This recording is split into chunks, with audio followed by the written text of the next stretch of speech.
Okay जी, अगले news पर आते हैं। अगला न्यूज है हमारा, जैसे कि मैं अभी पिछले न्यूज से वो कर रहा था, क्या कहते हैं उसको, पिविट।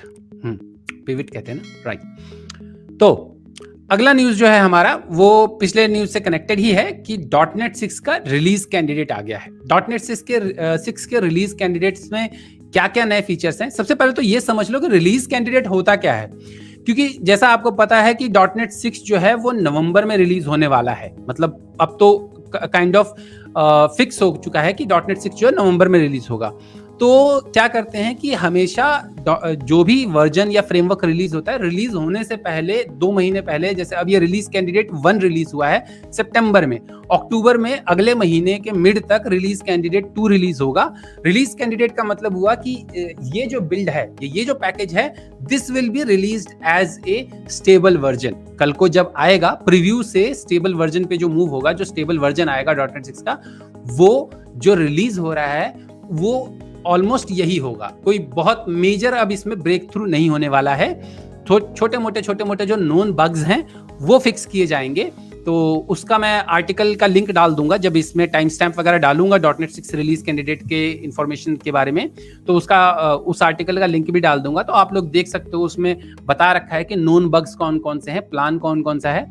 लेकिन डॉटनेट 6 का जो रिलीज कैंडिडेट मींस कि अब डॉटनेट 6 नवंबर में रिलीज होने वाला है, तो RC1 यानी रिलीज कैंडिडेट 1 जो है उसका सितंबर में इन्होंने रिलीज कर दिया है।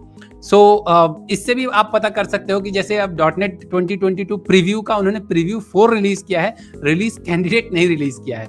तो जब भी आपका रिलीज कैंडिडेट आता है, दैट मीन्स कि अगले 1-2 महीने के अंदर वो प्रोडक्ट लॉन्च होने वाला है। लेकिन इसका चूंकि रिलीज कैंडिडेट नहीं आया है, डॉटनेट विजुअल स्टूडियो 2022 का, डॉटनेट 6 का रिलीज कैंडिडेट आया है, इसलिए डॉटनेट 6 जो है वो नवंबर में रिलीज होगा। आई थिंक माइक्रोसॉफ्ट इग्नाइट में माइक्रोसॉफ्ट वाले उसको रिलीज करेंगे, या डॉटनेट कॉन्फ्रेंस जो कर रहे हैं नवंबर में उसमें रिलीज करेंगे। उन्हीं दोनों में से किसी एक में रिलीज करेंगे। क्या क्या है, क्या नया है इस डॉटनेट 6 में। सबसे पहली चीज जो मुझे नई दिख रही है वो ये दिख रही है कि आपका ब्लेजर कंपोनेंट्स जो है वो हम जावास्क्रिप्ट से रेंडर कर सकते हैं। मतलब आपने कहीं किसी पुराने एप्लीकेशन में ASP.NET MVC एप्लीकेशन में अगर आप ब्लेजर यूज करना चाहते हो, तो वो आप जावास्क्रिप्ट से कॉल करके उसको आप रिलीज कर सकते हो, यूज कर सकते हो। तो आई थिंक ये एक बहुत अच्छा फीचर है। मतलब बहुत सारे फीचर्स हैं, मैं कुछ चुने 2-4 फीचर्स के बारे में बात कर रहा हूँ, जिनके बारे में जो मुझे फायदेमंद लगते हैं, जो मुझे लगता है कि आपको भी फायदेमंद होंगे।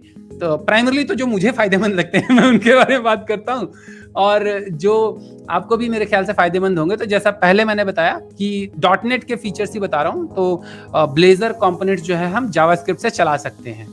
और फिर उसके बाद दूसरा जो है, एक बड़ी चीज, जैसे अंकी ने अभी बोला कि क्या वो एंगुलर अपने आप को मतलब फुल स्टैक डेवलपर बोल सकते हैं कि नहीं। तो जो एंगुलर और रिएक्ट के डेवलपर हैं उनके लिए अच्छी बात क्या है कि आप एंगुलर और रिएक्ट के कंपोनेंट्स ब्लेजर में बना सकते हैं। आप ब्लेजर में कोई भी कंपोनेंट बनाइए, उसको पैकेज करके एंगुलर और रिएक्ट में आप यूज कर सकते हैं ब्लेजर के कंपोनेंट को। ये एक नई चीज माइक्रोसॉफ्ट ने निकाली है, जो मुझे अच्छी लग रही है। मतलब एंगुलर और रिएक्ट वालों के लिए अच्छी लगेगी। मैं तो पैकेज करके दे दूंगा, अगर किसी को चाहिए होगा, मैं कोई कंट्रोल बनाता हूं तो।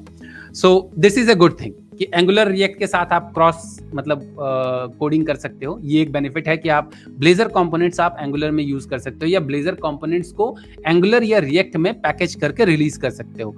ये एक बहुत अच्छी फीचर आ गया है आपका डॉटनेट RC6 में, सॉरी डॉटनेट RC1 में, डॉटनेट 6 RC1 में। अच्छा, अगला फीचर क्या है कि आप क्वेरी स्ट्रिंग मैनिपुलेट कर सकते हो ब्लेजर से। मतलब ब्लेजर चूंकि अब वेब फॉर्म्स का रिप्लेसमेंट ला रहे हैं, ब्लेजर को बोल रहे हैं कि हम आप वेब फॉर्म्स का रिप्लेसमेंट है, तो उस केस में ये एक अच्छा फीचर है कि आप क्वेरी स्ट्रिंग्स, हमारे जैसे वेब फॉर्म्स में क्वेरी स्ट्रिंग्स हुआ करते थे, और इसमें हम लोग क्या करते थे कि पैरामीटराइज, जैसे ब्लेजर में अभी तक क्या होता था कि पैरामीटराइज आपका URL होता था कि आप एक ही पैरामीटर भेज सकते हो। जितना मैंने ट्राई किया है, जितना मैंने यूज किया है, एक ही पैरामीटर भेज सकते हो। लेकिन अब शायद आप नेविगेशन के थ्रू क्वेरी स्ट्रिंग और बना सकते हो, मतलब उसमें और पैरामीटर्स अगर कुछ भेजना चाहते हो, 2-3 वैल्यूज और भेजना चाहते हो, तो वो सारी चीजें आप कर सकते हो। और वो मैनिपुलेशन आपका इसमें डॉटनेट 6 में आ चुका है। ये चीज मैंने ट्राई नहीं की, but I would love to try this thing. ये एक नई चीज है, ये अच्छी चीज है, प्रॉब्ली मैं इसको यूज करूंगा। जो लास्ट फीचर है अगेन ये ब्लेजर से रिलेटेड ही है, बिकॉज ऑब्वियसली देखो मेन चीज ये है कि ASP.NET का अब कुछ भी अपडेट हो रहा है, सर्वर साइड की जो चीजें अपडेट हो रही हैं वो उस पर उतना ज्यादा वो नहीं हो, तो minimal API is the only thing, बाकी C# वाले सारे फीचर्स हैं। लेकिन इसमें जो UI साइड में जो है ज्यादा फोकस जो है सबका जो है ब्लेजर पर ही है। सो ब्लेजर पे एक और नई चीज आ गई है कि ब्लेजर टेम्पलेट जो है वो अपडेट कर दिए गए हैं कि आप पेज टाइटल जो है वो सेट कर सको। मतलब पहले क्या होता था कि आपका host.html होता था या index.html या host.html, ये दो होते थे। ब्लेजर सर्वर में host.html होता है और ब्लेजर क्लाइंट में आपका index.html होता है। तो इन दोनों में आपका टाइटल जो होता है वो एक ही होता था, आपको टाइटल आप चेंज नहीं कर सकते थे।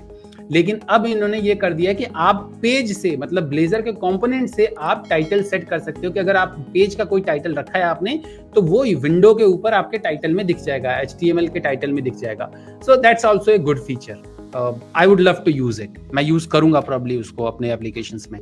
सो ये जो है ये आपके जो main .NET related .NET 6 RC1 में जो चेंजेस थे उनके बारे में हमने बात की कि क्या क्या है .NET 6 के रिलीज कैंडिडेट 1 में। सो रिलीज कैंडिडेट 2 जो है वो अगले महीने आएगा, तो उसके बारे में हम अगले महीने के अंत में बात करेंगे। अभी रिलीज कैंडिडेट 1 में है और इनमें से कोई फीचर अगर आप चाहते हो कि इनमें से किसी चीज का एग्जांपल मैं बताऊं, सिवाय एंगुलर और रिएक्ट कंपोनेंट जनरेट करने के, वो मैं नहीं करने वाला क्योंकि वो मैं ट्राई भी नहीं कर सकता। एंगुलर रिएक्ट ना तो मुझे आती है, ना मैं प्रैक्टिस करता हूँ, ना मैं उनके बारे में ज्यादा बातचीत करता हूँ। दोस्त हैं मेरे बहुत सारे जो कि इसके ऊपर काम करते हैं। आपका नितिन करके है, नितिन पंडित, आप उसका वो देख सकते हो, उससे आपको पता चल जाएगा। या फिर आपका धनंजय है, वो भी आपका एंगुलर और रिएक्ट पे बहुत कुछ करता है, तो आप धनंजय का चैनल वगैरह देख सकते हो, वहां से आपको पता चल जाएगा। ये है। ये था आपका .NET 6 रिलीज कैंडिडेट 1 के मेन फीचर्स जो मेरे ख्याल से सभी डेवलपर्स के लिए बेनिफिशियल्स हैं और मुझे अच्छे लगे ये फीचर्स। आई थिंक ये आपको ब्रेकिंग चेंजेस भी हम कह सकते हैं .NET 6 RC1 के।